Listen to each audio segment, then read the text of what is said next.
com es recupera el cos i el cap després d'un esforç així. Doncs bé, per parlar de psicologia esportiva, de descans també i de rendiment, tenim amb nosaltres l'Oriol Mercader. Ell és psicòleg especialista en son i benestar. Oriol, molt bon dia, benvingut. Hola, molt bon dia. Oriol, a veure, per començar, tinc entès que tu mateix has fet aquesta mitja marató, no la d'aquest any, però sí d'altres. Com va anar, Oriol? Sí, l'he feta bastantes vegades. Soc de Barcelona, per tant, era una clàssica. Avui és dilluns, segurament milers de persones a Barcelona caminen una mica estrany per l'oficina, no sé si us haureu trobat. Més enllà del dolor físic, evident, Oriol, com és la ressaca emocional, l'endemà d'haver aconseguit un repte com una mitja marató? Mira, coses curioses. Jo, en el meu cas, que feia aquestes carreres, a la vegada també estudiava per la ciència. Era un conillet d'Índies. I una de les coses que vam fer va ser monitoritzar-me el meu descans durant 3 setmanes abans. No vam fer la mitja marató, sí que vam fer la marató de Barcelona, un Ironman, un Ultra Trail, en el qual jo corria, i analitzàvem què passava en el descans abans i després d'una prova d'aquest tipus. I el que vam descobrir va ser que una prova així provoca que durant 2 o 3 setmanes els ritmes biològics que s'encarreguen de moltes funcions, entre elles la d'un son profund, es veien molt alterats. Aleshores, no només és cansament, sinó que també hem descobert ara que les persones estan tan cansades després d'una prova així perquè el descans serà molt dolent durant, no la següent nit, durant més d'una setmana no aconseguiran dormir profundament per aquest impacte que han fet. Déu-n'hi-do, i fins a quan podran recuperar-se, podran recuperar aquest son òptim, Oriol? Depèn. En aquest cas, la prova la vam fer la Núria Piques. En aquell moment era la millor del món, i jo mateix, com a atleta popular, però sí molt entrenat, i ella en 3-4 dies ja va aconseguir uns paràmetres normals. Déu-n'hi-do. Ara ens estàs parlant d'aquestes nits, posteriors, però insistim, l'Oriol Mercader és especialista en medicina del son i descans. Hi ha aquest mite de la nit abans de la cursa, que és la més important, que jo diria ja, ara estem parlant de la mitja marató, però de qualsevol cosa, Oriol, això ho podem traslladar a qualsevol moment en què tinguem nervis, no? I clar, és tan greu no dormir bé la nit abans, davant de qualsevol repte? T'explicaré en forma d'anècdota. Ara l'organització de la mitja marató no quedarà bé, però van reaccionar molt bé. Jo la meva primera marató, el 2010, de Barcelona, de sobte rebo un email de la pròpia organització que deia, en aquell moment no hi havia ChatGPT ni res, i deia, mireu, tips per afrontar la marató.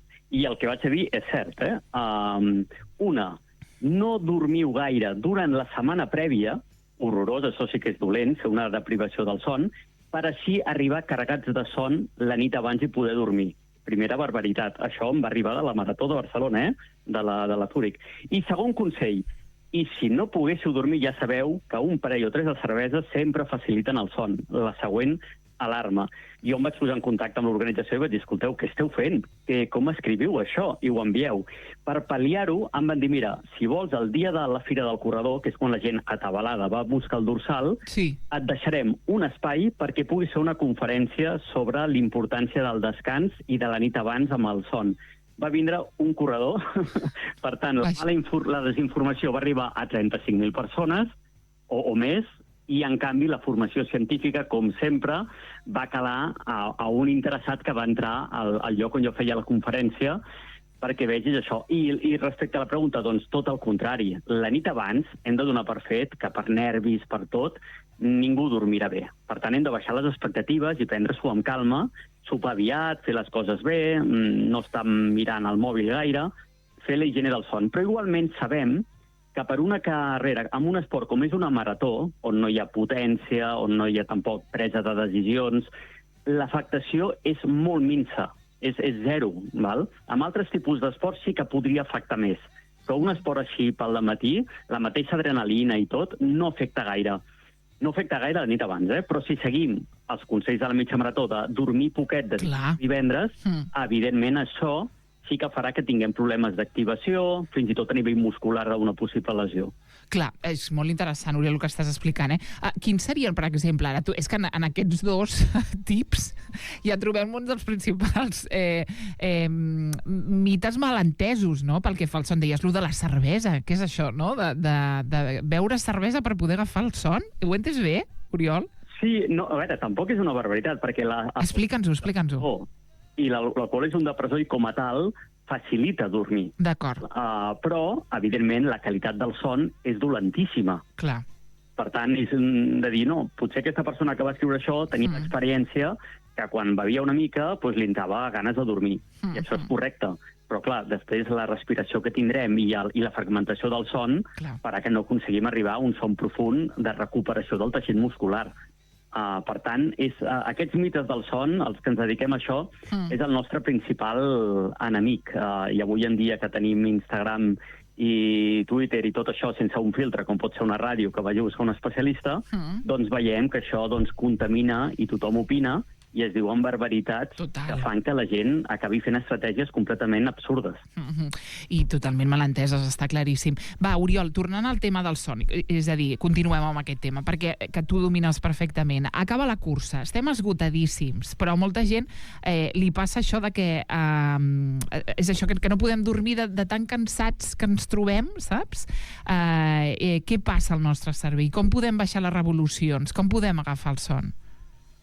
El primer és no ficar-se cap pressió. Evidentment, la nit abans, com la nit de després, el son serà molt fluix. Serà dels pitjors que haurem tingut durant l'any. Per tant, hi hem d'anar amb aquesta... expectativa, no? Val. No ficar-se aquesta pressió de haig de dormir cada demà, no. Tothom, tots els participants estaran avui que dormiran poc. Per tant, tots anirem amb igualtat de condicions. I dos, estigues relaxat, que el pitjor és la tensió.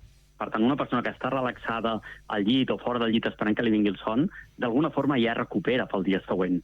Doncs tenim el dormir, tenim estar relaxats i tenim estar desperts nerviosos. Per tant, si no puc dormir perquè estic nerviós, ok, però estar relaxat sense mirar el mòbil, sense fer res proactiu, ja és una forma d'ajudar el cos a que el dia següent tingui energia.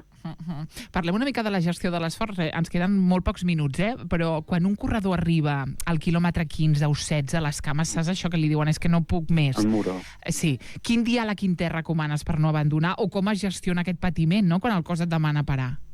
Sí, evidentment el cos humà no està fet per fer això i el musculatura t'està dient, escolta'm, què estàs fent, que si això segueix no anirà bé, i l'hem de convèncer que tot està bé.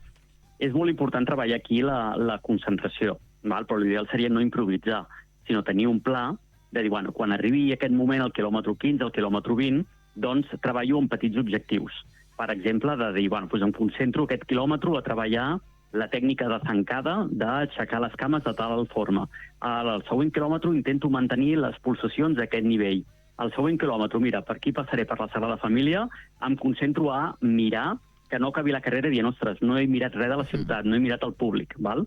Per tant, dividim l'esforç i el centrem en petits objectius més fàcils d'arribar seria la millor opció. Aquest quilòmetre em dedicaré a seguir aquesta persona. Aquest quilòmetre intentaré fer les corbes, el millor recorregut, no fer més distància de la necessària, tampoc retallant, però és tenir estratègies perquè el cervell desviem l'atenció de la fatiga. Doncs un altre dia continuem parlant amb l'Oriol Mercader, psicòleg i especialista en son i benestar, aquí al Matí a Ràdio Estel.